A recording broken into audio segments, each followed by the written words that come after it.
ఫలితాలన్నీ ఇంకా దాదాపుగా కొలిక్కొస్తా ఉన్నట్టున్నాయి.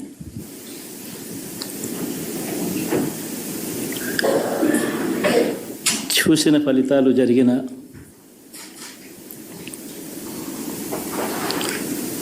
పరిస్థితులు చూస్తే నిజంగా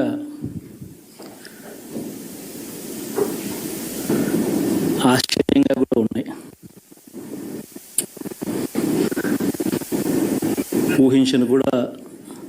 ఊహించలేదు ఇలా జరుగుతుందని, ఇలా వస్తాయని కూడా. బట్ ఎస్,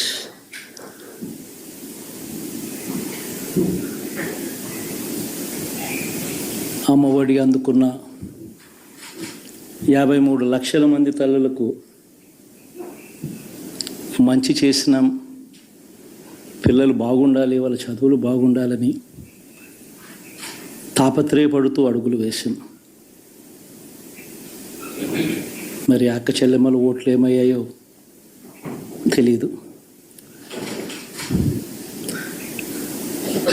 66 లక్షల మంది అవ్వాతాతలకు, వితంతులకు, వికలాంగులకు గతంలో ఎప్పుడు జరగని విధంగా మంచి చేసాం. వారి కష్టాల్లో తోడుగా ఉంటూ, వారి కష్టాన్ని అర్థం చేసుకుంటూ, వారి ఇంటికే పంపించే వ్యవస్థను సైతం తీసుకొస్తూ, గతంలో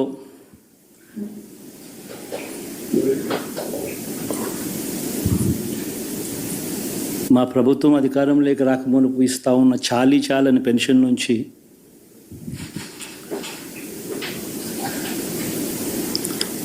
ఎంతో మంచి చేస్తూ అడుగులు వేసినా కూడా ఆ అవ్వాతాతలు చూపిన ఆప్యాయత ఏమైందో కూడా తెలియడం లేదు. దాదాపుగా 1,05,00,000 మందికి పొదుపు సంఘాల అక్క చెల్లెమ్మలకు మంచి జరిగిస్తూ, వారి కష్టాలనే మా కష్టాలుగా భావిస్తూ, ఇచ్చిన ఏ మాట తప్పకుండా అన్ని రకాలుగా వాళ్ళకు అండగా ఉంటూ, ఆసరాతో తోడుగా ఉన్నాం, సున్నా వడ్డీతో సైతం అండగా ఉన్నాం, చేయూత సైతం తోడుగా ఉంటూ నిలిచాం. మరి ఆ 1,05,00,000 మంది అక్క చెల్లెమ్మల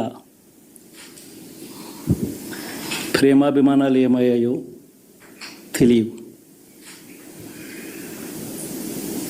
26 లక్షల మంది చేయూతను అందుకుంటున్న అక్క చెల్లెమ్మలు, వారి ఆప్యాయత ఏమైందో తెలీదు.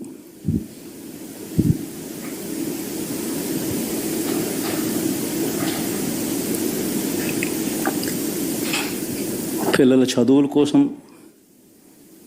ఏ తల్లి ఏ తండ్రి ఇబ్బంది పడకూడదు అని మొట్టమొదటిసారిగా పూర్తి ఫీజులు ఇస్తూ తీసుకొచ్చి అందగా నిలిచాం. చదువుల్లో ఎప్పుడూ చూడని మార్పులు తీసుకొచ్చాం. దాదాపుగా 12 లక్షల మందికి సంవత్సరానికి మంచి జరిగిస్తూ, ఆ పిల్లలు, ఆ తల్లుల అభిమానం ఏమైందో కూడా తెలియదు.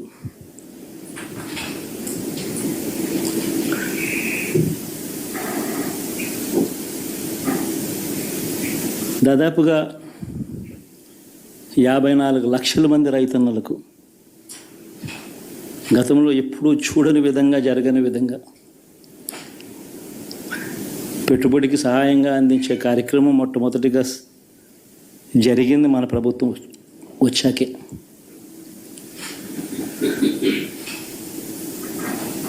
మరి అంతగా రైతన్నలకు తోడుగా ఉంటూ, రైతన్నలకు రైతు భరోసా ఇవ్వడం కానీ, సమయానికే వారికి ఇన్పుట్ సబ్సిడీ ఎప్పుడు జరగని విధంగా సీజన్ ముగిసేలోగానే ఇచ్చే కార్యక్రమం కానీ, ఉచిత ఇన్సూరెన్స్ కానీ, పగటిపూట 9 గంటలు ఇచ్చే కార్యక్రమం కానీ, ఉచిత విద్యుత్ ఇచ్చే కార్యక్రమం కానీ, మరి 1/2 కోటి మంది రైతన్నల ప్రేమ ఏమైందో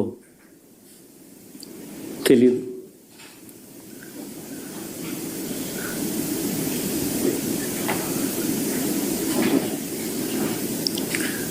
మరి ఇన్ని కోట్ల మందికి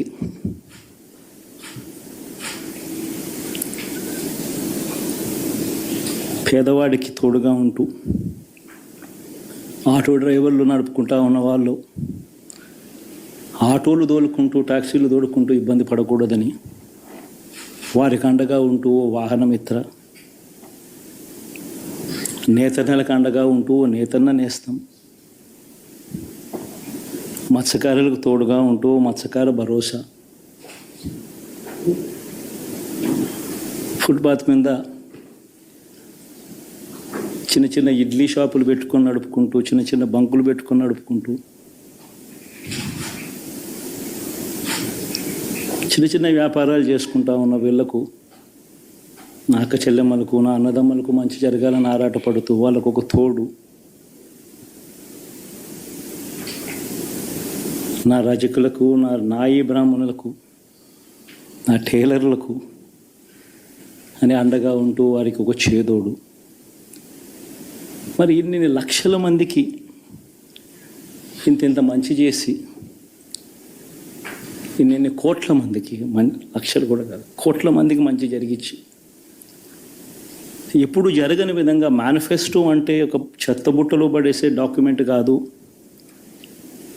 ఒక మేనిఫెస్టో అంటే ఒక బైబిల్ అని, ఒక ఖురాన్ అని, ఒక భగవద్గీత అని మొట్టమొదటి రోజు నుంచి కూడా భావిస్తూ ఏకంగా 99% వాగ్దానాలు అమలు చేసి,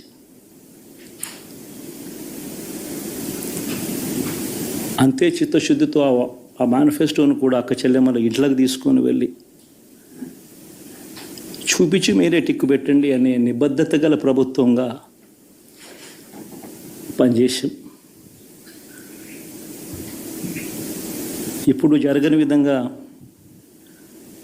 పిల్లల చదువులు, పేదరికం పోవాలి అని అంటే పిల్లల చదువులకు క్వాలిటీ ఎడ్యుకేషన్ అవసరం అని మొట్టమొదటిసారిగా ఇంగ్లీష్ మీడియంను వ్యతిరేకిస్తున్న వాళ్ళందరూ పెత్తందారులతో యుద్ధం చేసి సైతం పిల్లలకి ఇంగ్లీష్ మీడియం తీసుకొని రావడమే కాకుండా టోఫుల్, ఐబీ లాంటి కళలు కూడా కలం. ఆ పేద పిల్లలకు అండగా నిలబడాలని, తోడుగా ఉండాలని, వారి చరిత్రలు మార్చాలని, ఎప్పుడు చూడని విధంగా గ్రామ స్థాయిలోనే సచివాలయ వ్యవస్థ, వాలంటీర్ల వ్యవస్థ తీసుకొచ్చి ప్రతి ఇంటికి సేవను అందించే కార్యక్రమం చేశాం. వివక్ష లేకుండా, కరప్షన్ లేకుండా దాదాపుగా 2,70,000 కోట్ల రూపాయల పైచిలకు ఇంటి వద్దకి అందించగలిగాం.